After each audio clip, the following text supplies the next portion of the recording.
Hello, everyone, and welcome to the One Question Leadership Podcast. My name is Kendi Hilliard, and I'm currently a student athlete playing NCAA Division I volleyball. Let's talk about reflection. As an aspiring athletic director, I believe reflection is one of the most important skills a person can have.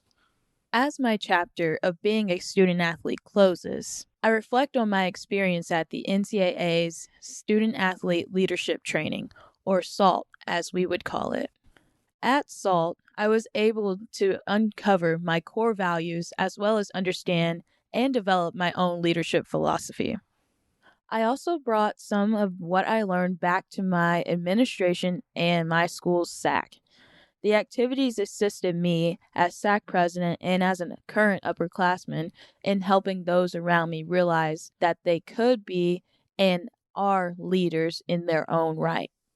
What I've learned so far is that reflecting on the good and the bad experiences in your career help create a more dynamic leader in organization. Thank you for listening and enjoy the podcast.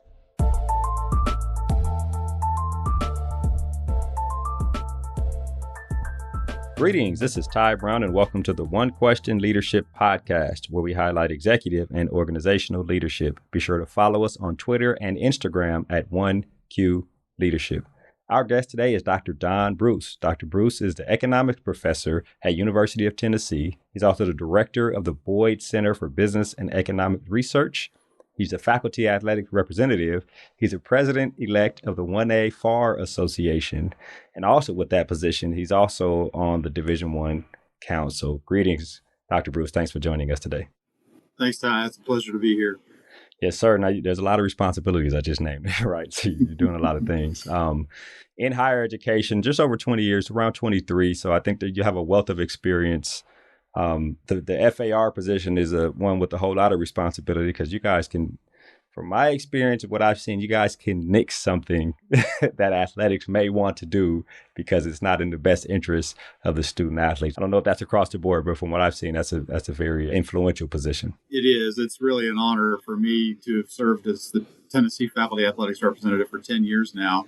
And I have come to experience that, yes, we do have a particularly loud voice when we have a well-informed and passionate position on something that we hold dear, especially when we are working in conjunction with the student athletes that are the real reason we come to work every day. So yes, it's been a particularly useful time, I think, for faculty athletics representatives, and I'm just proud to be at the table for a lot of those conversations. Right, which is excellent. So I wanted to have you on because I wanted to kind of get the 1A FAR Association's perspective on student athletes and kind of where we are today and those type things. But before we do that, I want to get your personal perspective being an economics professor.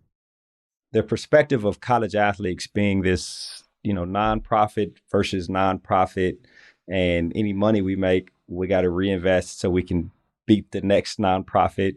And if they're building big facilities, well, we got to make sure we build facility. They hire a coach, or we got to give money to our student athletes. So we got to provide the best possible experience for our student athletes. But you also have this winning and losing thing, which other nonprofits don't necessarily have to deal with. So really your perspective in terms of economics. Yeah, so I appreciate you asking that question. It's something I think a lot about. And even going back to my first experiences as FAR, when I went to the first Lead One used to be the Division I ADs, and they would meet with us in Dallas every year. I think you were there for a lot of those meetings over the years.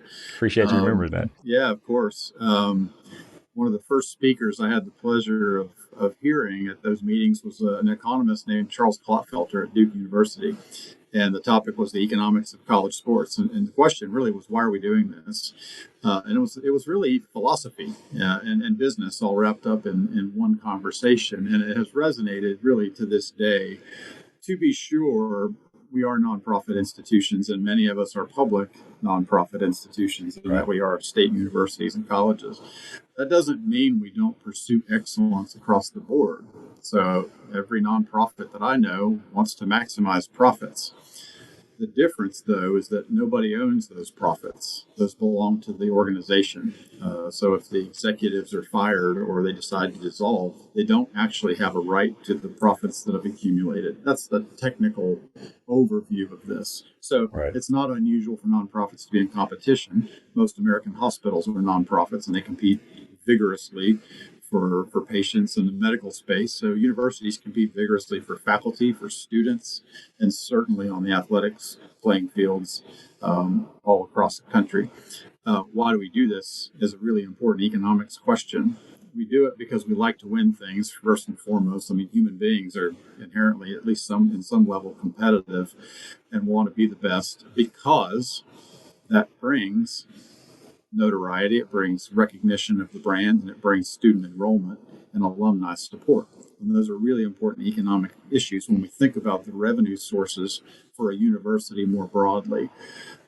We are in the business of developing human capital, very broadly defined. We bring people in to our ranks, and I'm not just talking about students, I'm talking about faculty themselves, I'm talking about the community at large.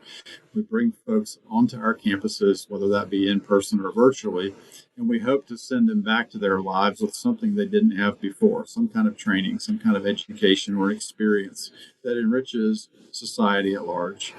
And that, that's the core enterprise of an institution of higher education.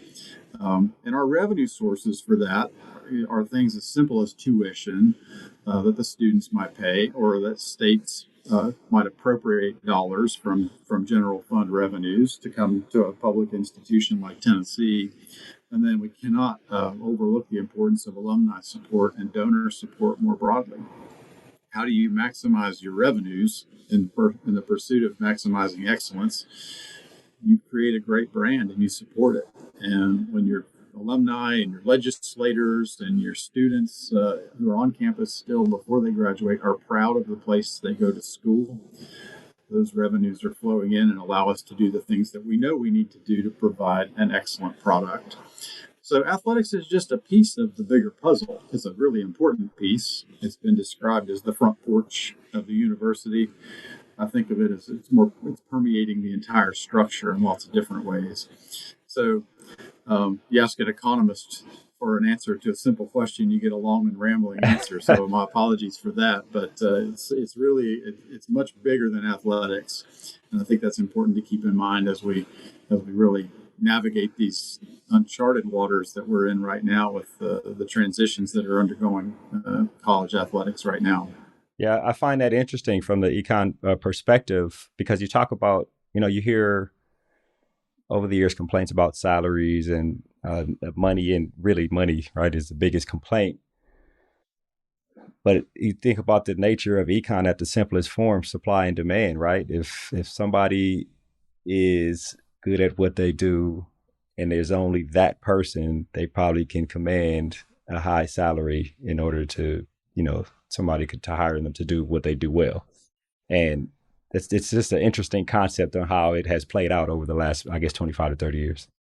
Yeah, there are two pieces to that issue that I've continually gotten into, involved conversations with my colleagues about. Involved, huh? Yeah, I try to be generous here. The supply and demand issue is very real. There's a very small marketplace for elite college coaches, elite coaches in general, just like there's a small market for elite faculty members.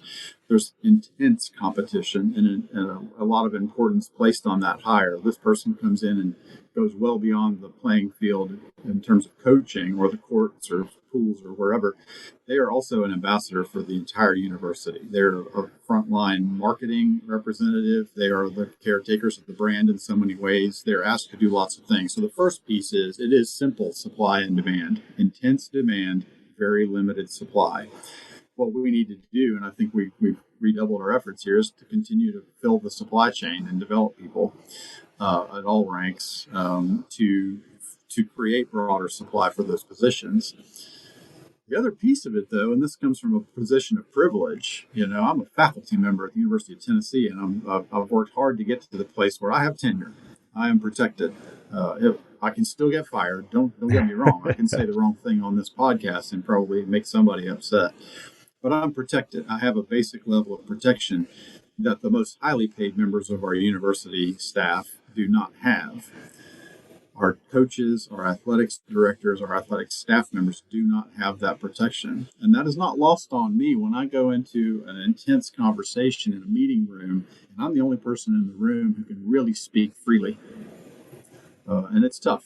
And I asked my faculty colleagues, how much would you have to get paid to give up your tenure, first of all, and then to be followed by a media crew with a camera and a microphone every step of every day and be scrutinized for every decision you make on every class lecture, every grading assignment that you turn in, and to be held to those standards, and to also know that any given day when you show up for work could be your last day with that employer, and you'll have to pack up all of your possessions and move your family to the next best job you can find.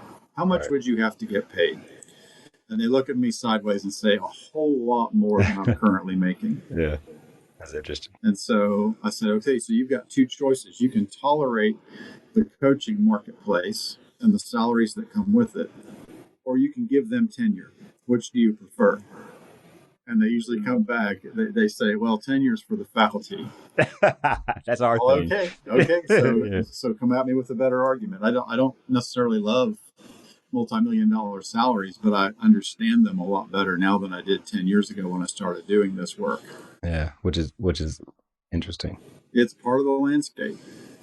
All we can do is hope to hire good people who are good stewards of the resources and take care of the university brand. And sometimes we're really successful with that, and sometimes we're not. Yeah, exactly. I like your perspective on that, the tenure and the not tenure, and especially the evaluation point. Coaches are evaluating every move they make, which I think is very important. It kind of leads me to the primary reason for having you on is your work with the 1A FAR Association. The FAR community has always put the student athlete well-being as its top priority, right? For the 1A FAR Association, for the faculty athletics reps, the history of the position, which was why the position was created initially, from my understanding. So I wonder about the general feeling amongst the Division I FARs in terms of the current state of college athletics. And I understand now that you're on a Division I council, you got to be careful in what you say. But you are an FAR and you are president-elect of the 1A FAR, so you can give us some perspective on that. Yeah, the first thing I would say is that faculty athletics representatives are an incredibly diverse group of individuals, and so I will not pretend to speak for all of them. And that's one thing I learned really well during my service on the NCAA Constitution Committee last year, especially when we get into the Division II and III perspective, when we have all divisions at the table. There's a diversity of perspectives on this. At our core, this position is intended to protect and maintain the centerpiece of academics within college athletics. And I think most of us would say to advocate for the interests of our students at all times. And our students know this. They know us on campus. They know that we're an impartial advocate, to use that word. It's a role that I like to play here on campus for them outside of the athletics program. So they know they can come to us at any time with issues, and we will do our best to take care of those issues and protect the university and protect the students at the same time. It's really interesting now because so much of the movement in college athletics is student-centered. We're in the business of expanding opportunities, liberalizing rules, making pathways that weren't available to student athletes simply because they were athletes. And we're finding out with a variety of judicial movements and legal cases and litigation that some of those restrictions were untenable, not sustainable. So what are we going to do about it? We are very carefully trying to walk a fine line between advocating fiercely for our student athletes and making sure that we don't go so far as to completely destroy the college athletics model. The idea that students on our campuses like to compete in sports, it's fundamental. And the idea that goes away is something none of us really want to ever even think about. But we can only go so far with the liberalizing for things like name, image, and likeness, and transfer rules, and academic eligibility requirements, and enforcement and compliance, all of these things that we're fundamentally reevaluating in real time right now. On the surface, we want to do the right thing for the student athletes, but if we really just open the doors and liberalize everything, we no longer have intercollegiate athletics. We're back to those days right before the NCAA was even created, when college athletics were really morphing into what felt like professional sports that just happened to take place on our campuses. And that's where I think the faculty athletics representatives have a particularly important seat at the table to kind of bring the sides together, bring the arguments to the table, and negotiate an agreement that protects institutions, protects the academic enterprise, emphasizes the importance of academics for student athletes, protects the interests of the student athletes, at the same time as placing meaningful guardrails and boundaries in place so that we don't evolve into a semi-pro or professional sports enterprise that just happens to take place on our campuses. I don't think anybody really wants that. There might be a few donors and outside interests who would love to see effectively pro sports or semi-pro sports on those campuses, but I'm going to continue to fly the University of Tennessee flag and say we represent the institutions here, and the institution has a lot more at stake than making some dollars off our students on the playing field. We've got to remember our central enterprise here is to educate our students and develop human capital. Yeah, so it's interesting you say that. I think some of the things you touched on are actually excellent, right? When you talk about the faculty athletics rep, because there are, and you'll correct me if I'm wrong, there are faculty around the country who don't necessarily see the value of athletics to the academic mission of a university. And you sitting in a room when you're meeting with other faculty for whatever the topic of discussion is, you bring this perspective of identifying why athletics is important. And I imagine every FAR, that's probably something they can agree on, is that this is an important aspect of the academic mission across the university. I wonder if you can touch on that just a little bit. I mean, I don't want you to talk on any squabbles you've had with the history professor or anything like that, but just touch on that part of your role. As I've gotten more into college athletics over the last 10 years, I have really come to appreciate how important it is to our academic enterprise. And in fact, I should say, when Chancellor Jimmy Cheek, former Chancellor of the University of Tennessee, appointed me to this role in 2012, he was very clear to write my job description as a two-way street, protecting academics within the athletics enterprise and protecting athletics within the academic enterprise. Interesting. And it really struck me, and I don't think that's necessarily common across the Division I landscape. I think it's maybe foundational and fundamental, but it's not actually written down in black and white. And so I've taken that very seriously. So when I go through the athletics program with visitors or honorary coaches for our football program, for example, if they're members of the faculty or administration, I make sure they see all of the non-athlete students who are engaged with that enterprise. And the best example I can give you is our media and broadcasting facilities. We have essentially a professional grade broadcasting facility in our athletics enterprise by function of being the University of Tennessee and also being a member of the Southeastern Conference and having the SEC network. We have on-campus ability to produce, deliver broadcast events in real time all over our campus facilities without another network having to come here with duplicated material.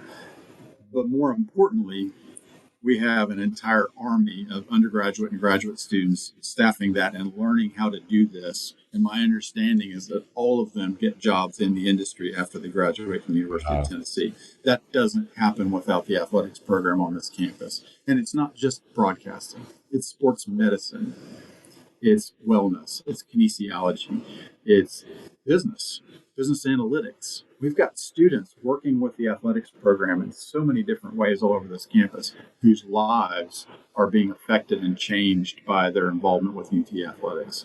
It goes well beyond our 500 student athletes.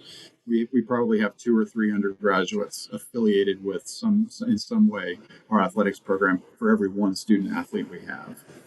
We have students at the doctoral level writing dissertations about our athletics program. This is American culture. It's higher education playing out in real time. If we don't use that laboratory to learn something, we're leaving money on the table in some sense. We're failing in our most basic mission.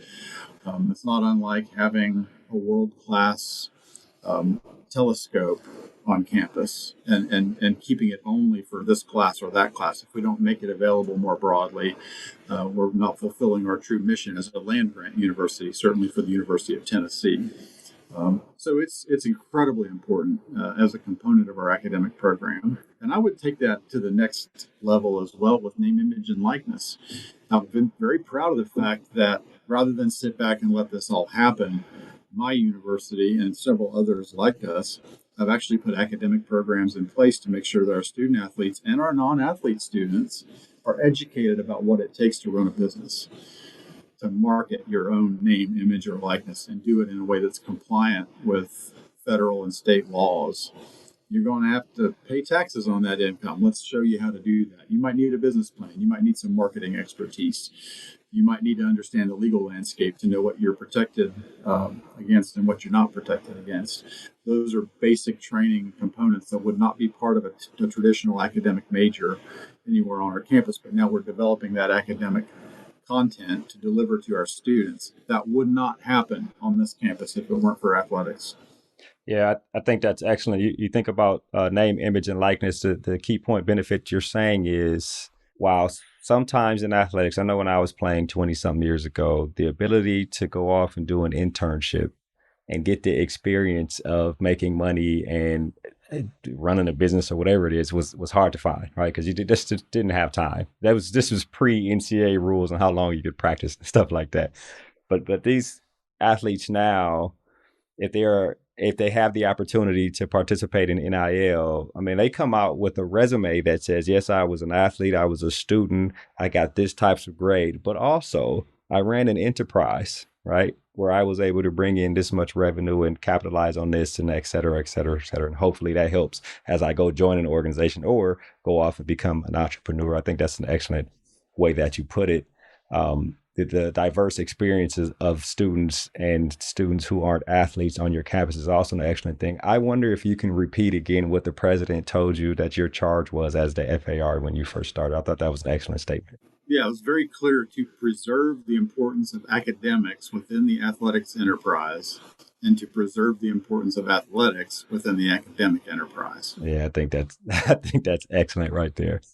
I'll ask this final question here and then we'll wrap. Do you believe that the voice of the faculty athletics representative is being heard in the national discussion about the student athlete experience where we are now and evolving to in the future? Well, I'll be biased in my response. I certainly believe the voice is being heard because I'm at the table personally for a lot of these meetings. I guess you really couldn't answer that any other way, could you? That's right. And but at the same time, I've been serving on the Division I nominating committee for the last couple of years. And so I'm involved with the appointments to all the governance committees in the NCAA Division I structure. I've been at the table for the name, image, and likeness working groups from day one. Was part of the Constitution Committee, and not just me, but I'm in the room with other faculty athletics representatives as well.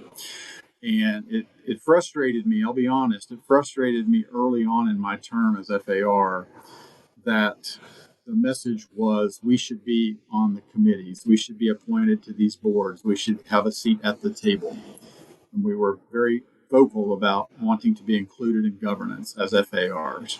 And my message to my colleagues as FARs is you don't tell somebody you belong at the table, you show them you belong at the table. You do your homework, you study the issues, you engage with student athletes so that when you show up, they want more. Make them want you. You want to be wanted, be wantable. You want to be loved, Be lovable. Don't just tell them to include us. And so I've been very impressed, and I'm not just trying to toot my own horn here. There are lots of people, and I'll shout out my good friend Kurt Zorn, who carried this banner for so many years as the faculty athletics representative at Indiana University. He was a fantastic example of somebody who took this seriously and represented FARs really well on the national stage. There are so many other examples I could name. But we've got folks now on the Division I Transformation Committee representing FARs. We've got folks at just about every level with Division I Council on down through the ranks of the committees. There's a seat at the table for a faculty athletics representative everywhere we'd like to have one. And my sense is those seats are being used very effectively. And I always encourage the rank and file faculty athletics representatives out there to work through us to have their voice be heard. We can be very effective. I will say also that 1AFAR, which split off from the Faculty Athletics Representatives Association many years ago, is working very closely now with FARA, the Faculty Athletics Representatives Association that includes all divisions in the NCAA. We're actually planning a combined meeting for this November. So we understand it's important to be a unified voice. Even though we're a very diverse group with lots of opinions and lots of different opinions about all these big issues that are facing us today, we recognize the moment here and are working carefully to coordinate our conversations and to make sure we never fail in our efforts to represent student athletes and to preserve academics as part of the enterprise here, the athletics enterprise going forward. It's a position of honor, and I take it very seriously, and I know my colleagues do as well.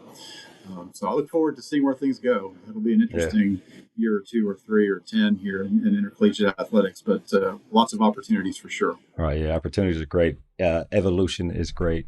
And the fact that academics is continually being emphasized within the direction that we go in college athletics is also a wonderful thing. Dr. Bruce, this has been an excellent conversation. I really appreciate you joining us here on the One Question Leadership Podcast. Thanks for having me. It's been very fun to chat with you. Look forward to seeing you down the road. Yes, sir. That was Dr. Don Bruce. He is an economic professor at University of Tennessee. He's also the director of the Boyd Center for Business and Economics Research. He's the faculty athletics representative and president-elect of the 1A FAR Association and was recently appointed to the Division I Council. And of course, this is Ty Brown with One Question. And keep in mind, the role of a leader is to create and maintain an environment that people want to be a part of. And as always, be better tomorrow than you are today.